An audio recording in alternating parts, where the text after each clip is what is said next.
Good evening and welcome to our Good Friday worship tonight. There is no bulletin, as you can tell. You will catch on to the rhythm of the worship service. Tonight, the worship service is going to be filled with a lot of silence. So I'll read something. The first is a poem, and then the rest of what I'll read is from the Gospel of Matthew of the crucifixion. And after I read, we'll take a period of 3 minutes of silence to reflect on a reflection question that'll also tie in with the reading. And that signifies the 3 hours that Jesus was on the cross. And it might feel really long at first, but I invite you to just lean into that silence, as in the chaos of our world, we don't often take time for silence or to sit and lament or grief. And so I welcome that, and just let the space be what you need tonight and hold it how you need it to be. Our silence will begin with a chime, and then it will be ended by Rest singing Were You There? You are invited to sing along or just continue to let the service carry you. Our first reading is a poem titled To Ask Why. To ask why is to break open your heart, to pour yourself out, to stare into the gnawing emptiness of the tomb, to peel away any layer of security, to walk on fire and stand in the rain. It's talking about the bad dreams after you've had them. It's courageous and vulnerable, painful and necessary. To ask why is to declare that God is God. To ask why is to say, be my God, even when, especially when, the world falls apart. What prayers of lament and grief do you bring to God tonight?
Now at the festival, the governor was accustomed to release a prisoner for the crowd, anyone whom they wanted. At that time, they had a notorious prisoner called Jesus Barabbas. So after they had gathered, Pilate said to them, "Whom do you want me to release for you? Jesus Barabbas or Jesus, who is called the Messiah?" For he realized that it was out of jealousy that they had handed him over. While he was sitting on the judgment seat, his wife sent word to him, "Have nothing to do with that innocent man, for today I have suffered a great deal because of a dream about him." Now the chief priests and the elders persuaded the crowds to ask for Barabbas and to have Jesus killed. The governor again said to them, "Which of the two do you want me to release for you?" And they said, "Barabbas." Pilate said to them, "Then what should I do with Jesus who is called the Messiah?" All of them said, "Let him be crucified." Then he asked, "Why? What evil has he done?" But they shouted all the more, "Let him be crucified." So when Pilate saw that he could do nothing, but rather that a riot was beginning, he took some water and washed his hands before the crowd, saying, "I am innocent of this man's blood. See to it yourselves." Then the people as a whole answered, "His blood be on us and on our children." So he released Barabbas for them, and after flogging Jesus, he handed him over to be crucified.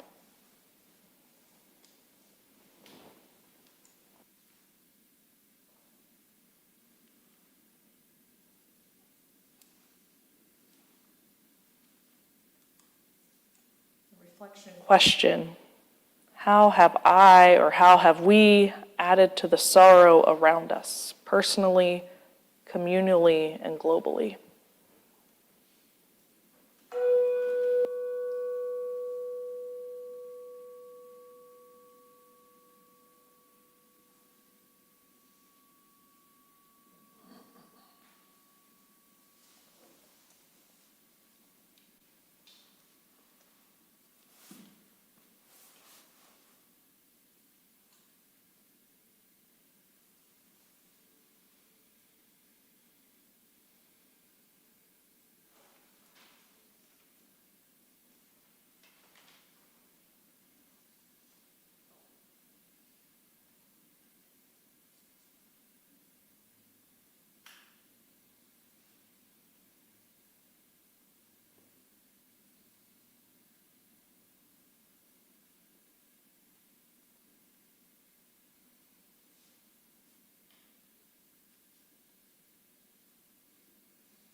Then the soldiers of the governor took Jesus into the governor's headquarters, and they gathered the whole cohort around him. They stripped him and put a scarlet robe on him, and after twisting some thorns into a crown, they put it on his head. They put a reed in his right hand and knelt before him and mocked him, saying, "Hail, King of the Jews!" They spat on him and took the reed and struck him on the head. After mocking him, they stripped him of the robe and put his own clothes on him. Then they led him away to crucify him. How is this sorrow known today?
As they went out, they came upon a man from Cyrene named Simon.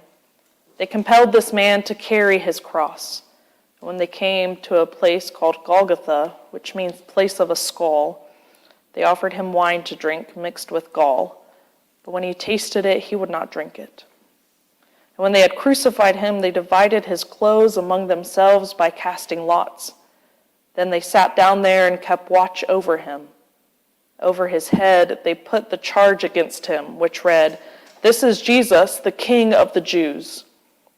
Then 2 bandits were crucified with him, one on his right and one on his left.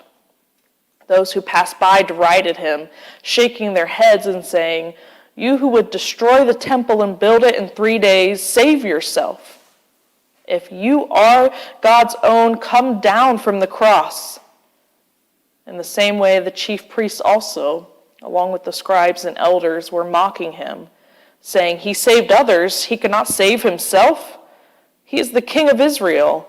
Let him come down from the cross now, and we will believe in him. He trusts in God. Let God deliver him now, if he wants to. For he said, 'I am God's own.'"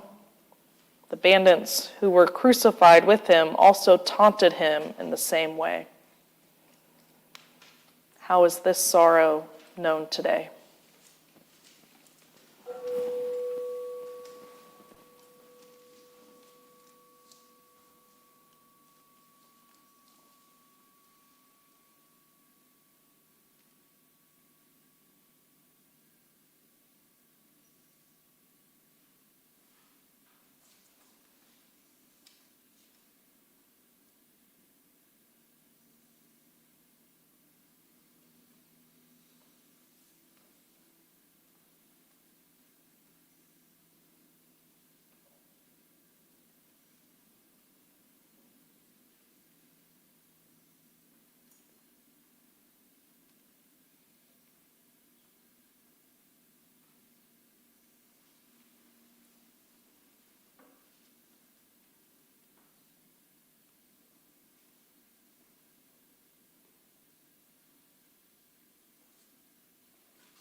From noon on, darkness came over the whole land until 3 p.m. And about 3 o'clock, Jesus cried with a loud voice, Eli, Eli, lama sabachthani. That is, my God, why have you forsaken me? When some of the bystanders heard it, they said, this man is calling for Elijah. At once one of them ran and got a sponge, filled it with sour wine, put it on a stick, and gave it to him to drink. But the others said, wait, let us see whether Elijah will come to save him. Then Jesus cried again with a loud voice and breathed his last.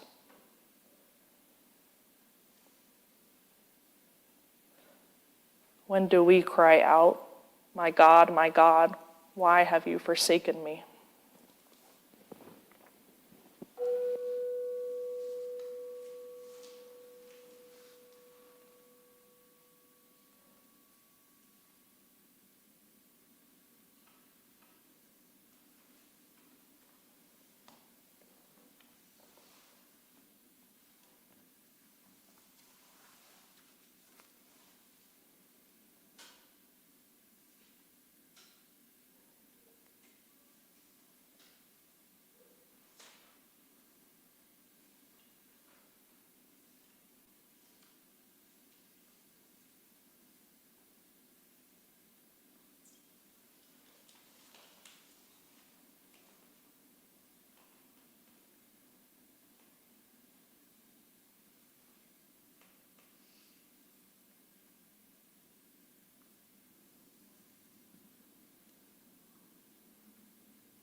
We remember that it was the sin of this world that led Jesus to the cross, the sin of an opposing empire, the sin of power, control, and empire. He was crucified, executed by humanity's imperial force, itself a sin in which we place our trust to protect us, to save us, yet in so doing destroy one another in our mutual planetary home. Humanity's imperialism is one of the ultimate sins from which we must be saved, to be atoned. Jesus' empire resistance is fully part of understanding his gift of atonement for humanity and creation. And we all get trapped in this insidious web of these sins. So tonight you are invited to lay them down at our cross by literally dropping a stone that's in the basket here, either on the cross or nearby, and or extinguishing a candle. The sorrow of sin can be communal, personal, or global, for no matter the level of pain, God can hold it all. You are invited to speak your sorrow aloud or simply hold it to yourself as you release it to the cross. We'll sing another verse of Were You There as you come forward. And after that verse, we'll pause again for our final time of silence. The chime will ring 3 times to conclude our time together, and you are invited to then depart in silence or stay here as long as you need.